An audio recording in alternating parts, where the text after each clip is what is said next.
So ayan, welcome po sa aking YouTube channel, Randy Chinel. Paki-subscribe, like and share sa aking YouTube channel. Okay? Ang pala itong upload ko, video ko, itong upload ko ay patungkol tuloy sa naparod ko kay Kalinga Prab ulit. Alam niyo naman na masugid tayo taga-subaybay ni Kalinga Prab.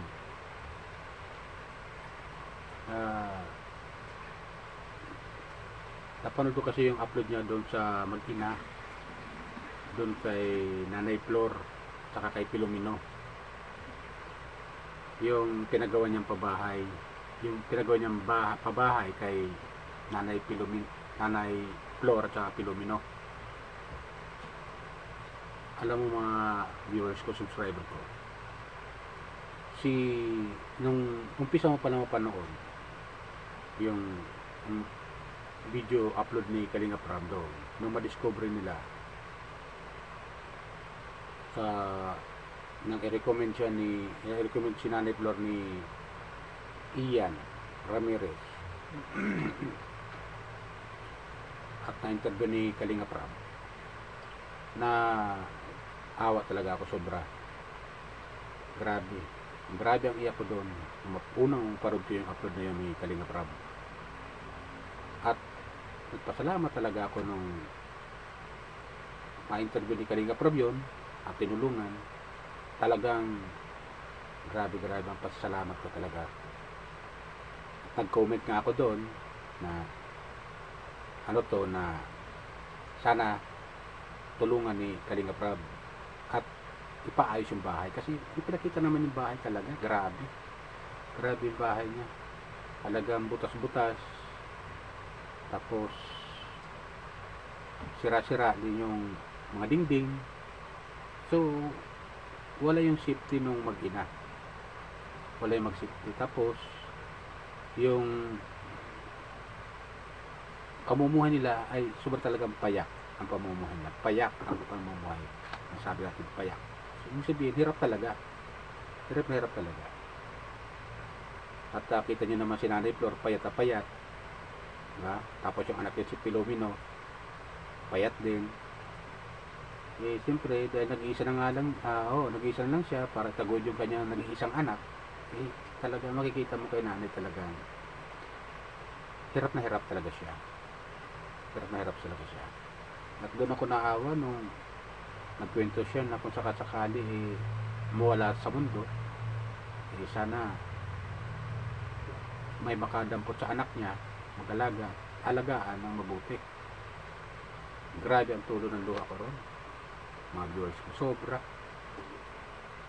Parang inahabilig niya na yung kanyang anak doon sa ibang tao, kung sino mang makapag-alaga sa anak niya pag siya'y nawala. Doon ako na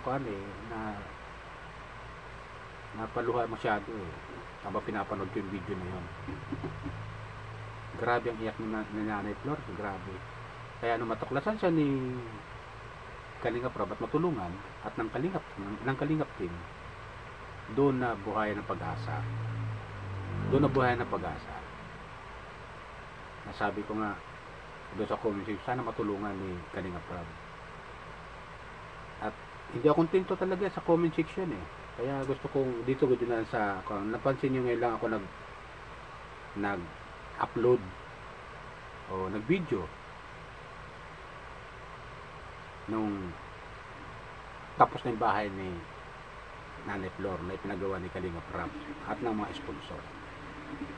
At nakita naman natin, dami nag-sponsor sa kanila. Marami nag-sponsor talaga. Salamat sa mga sponsor. Salamat sa inyo talaga. God bless. Sana marami pang biyayang dumating sa inyo. Salamat sa pagtulong nyo kay Nanay Flor at sa kay Pilomino. Doon talaga grabe ang sobrang awang-awa ko sa Mag-ina. Kasi wala na nga siyang asawa. At sila lang dalawa. Kaya nung matuklasan ni Kalinga Prab, tinulungan talaga. Buhos ang tulong niya. At meron nga pinapagawa siyang pabahay na iba na kasabay natin kay Carla, pero sinabay niya rin yung kay Pilomino para maayos kaagad yung bahay. At nakita naman natin ang resulta ng bahay niya ngayon. maganda. Kaysa dati na butas-butas ang bubong, tapos ano to, ah, walang dingding, may dingding kaso nga lang sirang-sira talaga. As in talaga hindi kaya talaga ni Nanay Flor na ipaayos talaga yung bahay niya. At nakita naman natin sitwasyon niya. Di ba mga viewers ko? At pasalamat tayo kay Kalinga Prab at talagang buhos ang tulong niya. Ganun kabait si Kalinga Prab talaga. Di ba? Sana ako rin pagawa ng bahay ni Kalinga Prab. At ito pa ang nakakaganda ron. Bukod sa bahay na pinaggawa ni Kalinga Prab, yun, lagi naman ginagawa ni Kalinga Prab yan sa mga beneficiary niya eh. Napakatapos ng bahay, ay binibilan ng mga gamit. At nakita naman natin, pinilan niya ng mga gamit. Oh, sa loob ng bahay.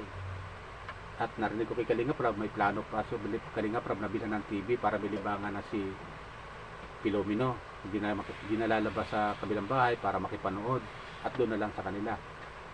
Ayun ko, tama ako sa pagkadinig ko na yun ha. So, blessed talaga.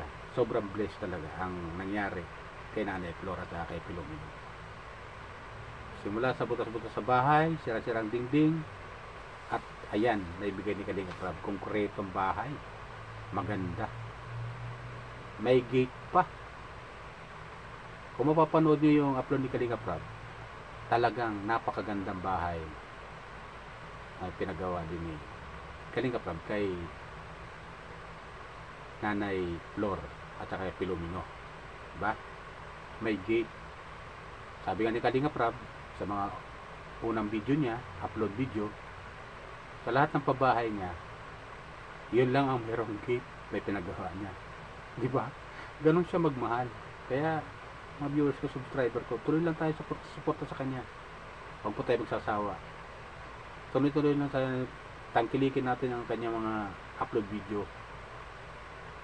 At huwag tayo mag-skip ng ad kasi yan lang may tutulong natin. Wala man tayo may padalang financial, tayong mga simpleng viewers, sa pamamagitan man lang ng panonood ng video upload ni Kalinga Prab, ay huwag tayo mag-skip ng ad para makatulong tayo. Kahit pa paano sa hindi natin mag-skip ng ad, ay malaking bagay din yun. Sa dami nating nanonood, siguro naman pag naipon yun, malaki-laki rin yun. Diba mga viewers ko? Yan lang naman natin concern natin. Yan ang concern natin para may pagpatuloy yung pagpapagawa ng bahay ni Kalinga Prab sa mga iilan pang mga beneficiary niyang matutuklasan niya. Iilan. So marami pa yan. Ibig sabihin, bagamat step by step, pa isa-isa kahit pa paano. Diba? Marami-rami din bahay yun. Pag nagkataon. Diba? Mga ganun nga mga viewers ko. Kaya shout out sa iyo Kalinga Prab. Shout out sa Kiboy. Shout out kay Kuya Bal, kay Ate Edna. Shout out sa inyo lahat. Kay Ate Jack. Sa lahat ng Kalinga partner, shout out po sa inyo. At paalala ko lang po ha, hindi po ako official na commentator o reactor ni Kalinga. Hindi po ako official. Ito ay ginagawa ko yung aking comment, dinano ko sa video. Kasi hindi ako kontento dun sa comment section pag nag-comment lang ako. Hindi ako kontento. Yung aking comment lang ko sa video. Para mapanood nyo naman yung aking comment. Okay? Paalala ko lang po ulit ha. Please subscribe, like, and share sa aking YouTube channel. And channel, okay? Paki-subscribe lang po. Talagang umaasa talaga ako na magsusubscribe kayo sa aking YouTube channel. Simple lang po yung aking mga comment. Simple lang po. Pero malaking bagay pag napanood nyo yung aking comment. Kasi ang aking comment lahat ay puro positive. Puro positive. Bagamat may mga sa ibang mga video upload ko may mga negatibo, pero ina-address ko doon sa tao na ina-address ko doon sa tao na hindi masyadong nag-ipag-cooperate at sinisiraan pa si Kalinga Prab. At nakita nyo namin ginagawa ni Kalinga Prab, di ba?